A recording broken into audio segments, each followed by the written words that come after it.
বাংলাদেশে স্বল্প মূল্যে টিসিবি পণ্য কেনার জন্য ফ্যামিলি কার্ড এখন ডিজিটাল পদ্ধতিতে সম্পন্ন করা হচ্ছে। 2026 সালের নতুন নিয়ম অনুযায়ী দুস্থ ও নিম্নবিত্ত পরিবারগুলোর জন্য এই কার্ড পাওয়া অনেক সহজ করা হয়েছে। সাধারণত নিচের এই 3টি মূল ডকুমেন্ট থাকলেই আপনি ফ্যামিলি কার্ডের জন্য আবেদন করতে পারবেন। জাতীয় পরিচয়পত্র এনআইডি কার্ড। আবেদনকারীর আসল এনআইডি কার্ডের ফটোকপি সবচেয়ে গুরুত্বপূর্ণ। শর্ত: আবেদনকারীর বয়স অবশ্যই 18 বছরের বেশি হতে হবে। একটি এনআইডি দিয়ে একটির বেশি কার্ড করা সম্ভব নয়। 2.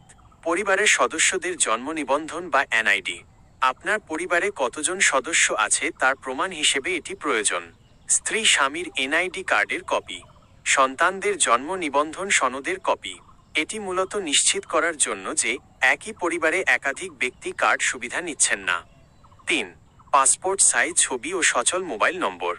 আবেদনকারীর 2 কপি রঙিন পাসপোর্ট সাইজ ছবি, একটি সচল মোবাইল নম্বর যেটিতে ওটিপি বা পণ্য আসার মেসেজ আসবে।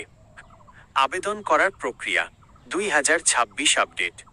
বর্তমানে সরকার এই প্রক্রিয়াটি ইউনিয়ন পরিষদ বা সিটি কর্পোরেশনের মাধ্যমে পরিচালনা করছে। ধাপ 1.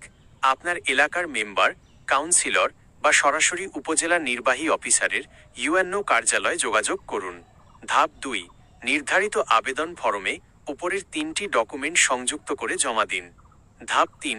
যাচাই বাছাই শেষে আপনার নামে একটি ডিজিটাল কিউআর কোড সম্বলিত কার্ড ইস্যু করা হবে। বিশেষ দ্রষ্টব্য: যদি আপনার পরিবারে আগে থেকেই কেউ ওএমএস বা অন্য কোনো খাদ্যবান্ধব কর্মসূচির সুবিধা পেয়ে থাকেন, তবে সাধারণত একই পরিবারে দ্বিতীয় কার্ড দেওয়া হয় না। আপনি কি আপনার এলাকার কার্ড বিতরণ কেন্দ্র বা অনলাইন স্ট্যাটাস চেক করার পদ্ধতি সম্পর্কে জানতে চান?